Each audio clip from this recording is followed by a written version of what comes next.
Good morning everyone, আমি প্রিয়াঙ্কা। আমার channel Priyanka বণিক ভ্লগের আরও একটি নতুন ভিডিওতে আপনাদের সকলকে জানাই স্বাগত।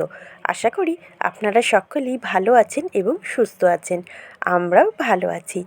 আজ বাঙালিদের ভ্যালেন্টাইন্স ডে, মানে সরস্বতী পুজো। একটা বিশেষ দিন। চলুন আজকের বিশেষ দিনে আপনাদেরকে সঙ্গে নিয়ে একটু অন্যরকম ভ্লগ শুরু করি।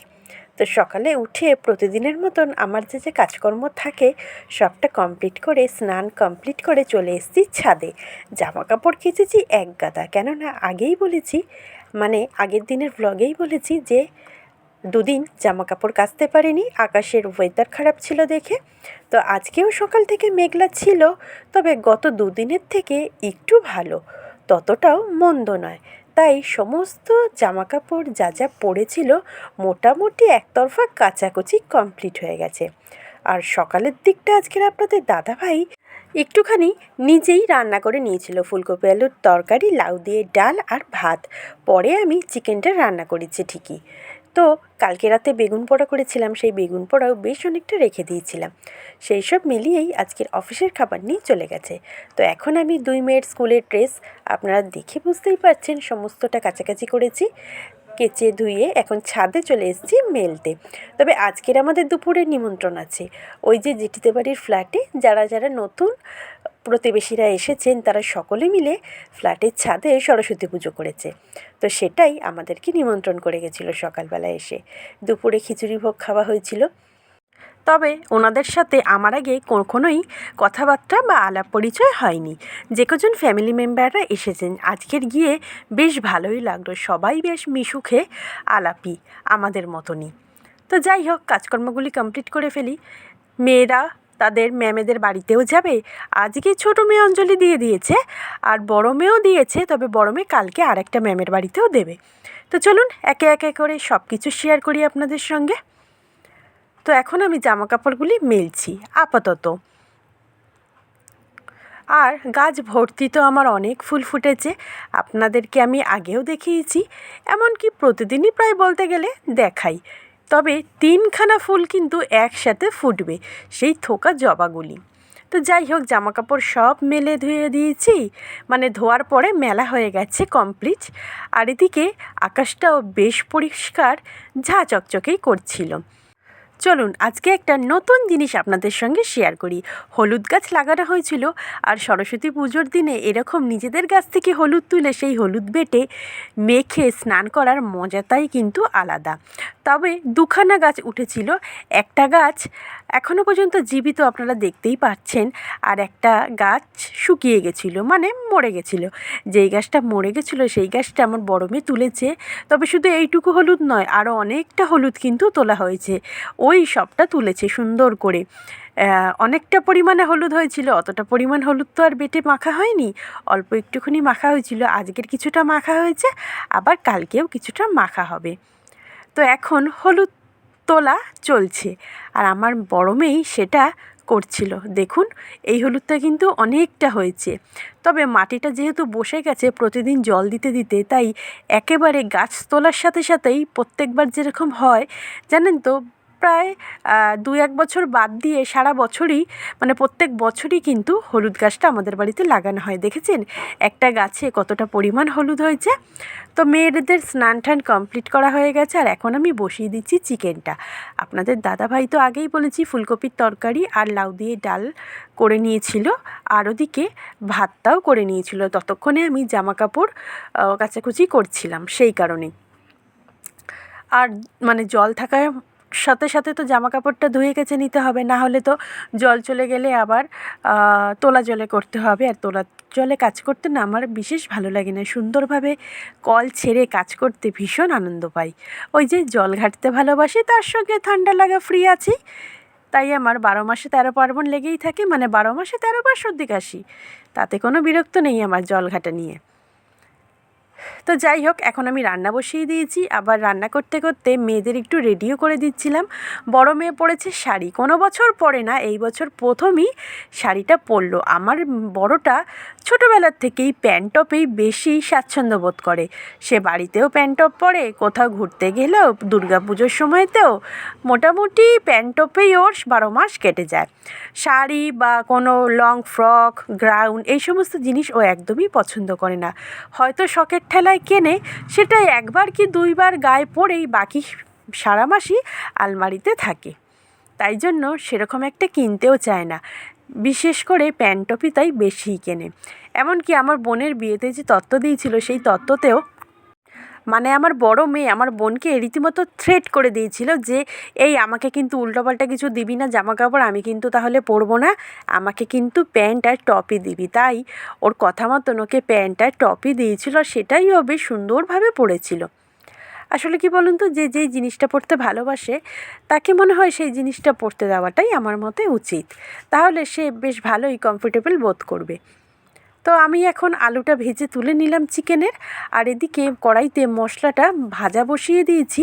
আর পেঁয়াজটা শুধু ভাজাও না, পেঁয়াজ ভাজা কমপ্লিট হয়ে যাবার পরে সেখানে আমি কাঁচা লঙ্কা, রসুন, টমেটো, আদা পেস্টটাও দিয়ে দিয়েছি। আর তারপরে দিয়ে দিলাম একটু হলুদ গুঁড়ো আর লঙ্কার গুঁড়ো দিয়ে একটুখানি মানে মশলাটাকে মিশিয়ে নিয়ে এখন ম্যারিনেট করা চিকেনটা, মানে লঙ্কা, হলুদ, লবণ, তেল দিয়ে মেখে রাখা চিকেনটা আর আদা রসুন বাটা দিয়ে চিকেনটাকেও দিয়ে দিলাম। এবার একটুখানি কষিয়ে যেরমভাবে চিকেন রান্না করি সেভাবেই রান্না করব।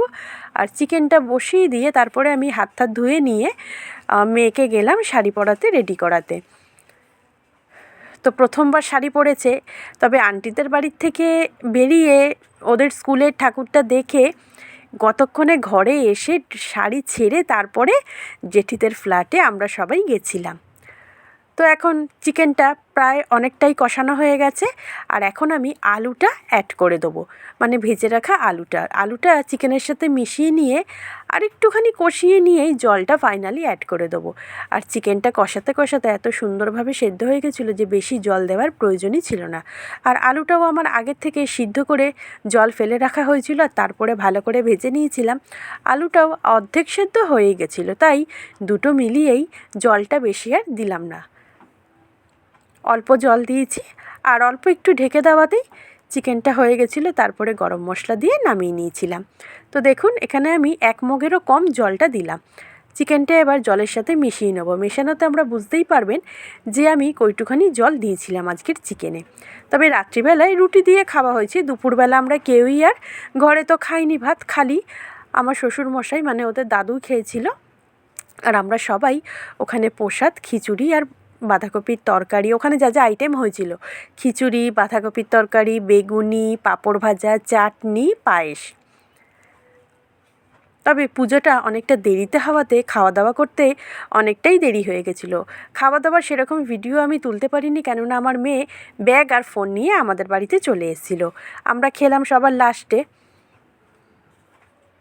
খেতে খেতে প্রায় আমাদের 4:30 পৌনে 5টা বেজে গেছিলো।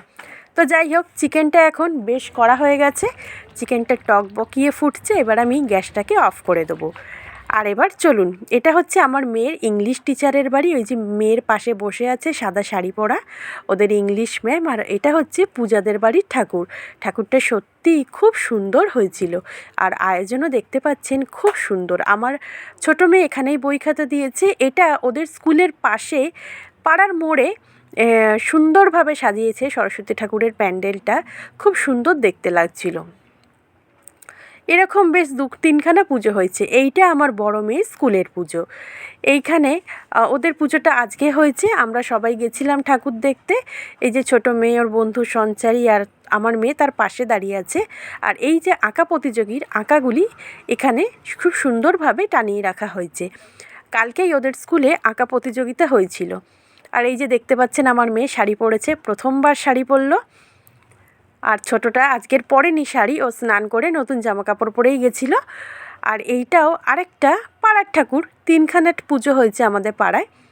এই ঠাকুরটাও বেশ সুন্দর, এটা একদম আমাদের বাড়ির সামনের ঠাকুরটা। এই ঠাকুরটাও কিন্তু খুব সুন্দর করেছে। আর আমার মনে হয় মা সরস্বতীকে সাদা রঙটাতেই কিন্তু বেশি মানায়। তবে আমাদের জেঠিদের ফ্ল্যাটের ঠাকুরটাও কিন্তু সাদাই এনেছে, দেখতেই পাচ্ছেন। এখানেও যে ঠাকুরমশাই পুজো করছেন আপনারা হয়তো চেনা চেনা লাগবে, কেননা উনি আমাদের গৃহপ্রবেশের পুজোও করেছিলেন। আর দেখুন আমার বড় মেয়ে এখন শাড়ি ছেড়ে ওর পুরানো ড্রেস প্যান্ট আর টপ পরে এখানে চলে এসছে। আর এই যে মানে আমাদের পাশে ফ্ল্যাটের প্রতিবেশীরা সবাই মিলে বসে পড়েছেন পুজোতে। আর আমি যেহেতু ক্যামেরা করছি সেই কারণে আমার বসার কোনো জো নেই। আমি ঠাকুরমশাই পুজোটা খুব সুন্দরভাবে ভিডিও করছি। আশেপাশে সবাইকেই বলেছিল এই যে শেলি আসছে, ওদেরও দেখলাম বলেছিল, তবে ও চলে গেছিলো পুজোর পরেই, ও আর কিছু খায়নি, ও খাওয়া দাওয়া করেই এসেছিল। আর এখনও পুজো বসেছে সবে 2টো নাগাদ ঠাকুরমশাই এসেছেন, 2টোর পর, সরি 2টো না, 2:30 বেজে গেছে, তারপরেই ঠাকুরমশাই এসছেন। আসলে পুজোর দিনে তো একটা জায়গায় পুজো হচ্ছে, অঞ্জলি দিতে চলে আসে অনেকেই, কী আর করবেন, সেখানে দেরি তো হবেই, সেটা ন্যাচারালি ব্যাপার, এখানে রাগ করে কোনো লাভ নেই। সেটাই আর কি বললাম, ঠাকুরমশাইদের এই জন্যেই দেরি হয়ে যায়। ওনাদের হয়তো একটা মানে চিরাচরিত নিয়ম, সবাই ভেবে থাকি আমরা, ওনাদের তো কথার কোনো দাম নেই। আসলে কথার খেলেপটা এরমভাবেই হয়ে যায়। উনি এখন নারায়ণ স্নান করাচ্ছেন, আমি সেটাই তুলছিলাম।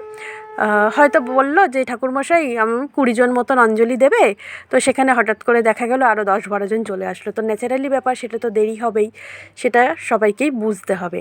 ঠাকুরমশাইদের কথার দাম নেই সেটা বলে কোনোটাই মানে কোনো লাভ নেই আর কি। তো যাই হোক, এখানে নারায়ণ স্নান হয়ে গেলেন আর এখানে সবাই মিলে বসে আছেন।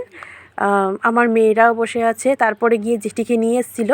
জেঠি একা একা একদম 4 তলায়, তো ওই জন্য না, মানে 5 তলায়, 4 তলার ফ্ল্যাট, 5 তলার ছাদে পুজোটা হচ্ছে, 4 তলার ছাদে, সরি 5 তলা বললাম। উঠতে একটু সমস্যা, এখনও লিফটটা তৈরি হয়নি। তো দেখুন, আমি বলি না আমাদের বাড়ির পেছনটা খাল, তো জেঠিদের ছাদ থেকে খালটা কিন্তু বেশ সুন্দর দেখাচ্ছিল। আর এটা জেঠিদেরই নারকেল গাছ খালের পাশ দিয়ে আছে। আর এখানে বেগুনি ভাজা হচ্ছিল, তবে আমি লাস্ট সময়ে এসেই ধরলাম বেগুনিটা, কেন একটা দাদাভাই ভাজছিলেন ঠিকই, তবে উনি ঠিক মতন তুলতে পারছিলেন না, বারবার পড়ে যাচ্ছিল। তাই বললাম যে ঠিক আছে আপনি ছাড়ুন, মানে একটা দাদাভাই বেগুনিটা ছাড়ছিল আর আমি ভেজে তুলে নিচ্ছিলাম। আর এখানে সবাই দেখুন চেয়ার টেবিল হয়েছিল, সবাই খেতে বসে পড়েছে। তবে এইটুক ভিডিও আমার বড় মেয়ে করেছে, তাই ঠিকভাবে পরিষ্কারভাবে তুলতে পারিনি। আজকের মতন এখানেই রাখলাম, আশা করি ভালো লাগবে। ভালো লাগলে অবশ্যই চ্যানেলটা সাবস্ক্রাইব করে পাশে থাকবেন, আর বেশি বেশি করে লাইক শেয়ার কমেন্ট করতে হবে। আর ভিডিওটা দেখার জন্য thank you so much. Tata, ভালো থাকবেন।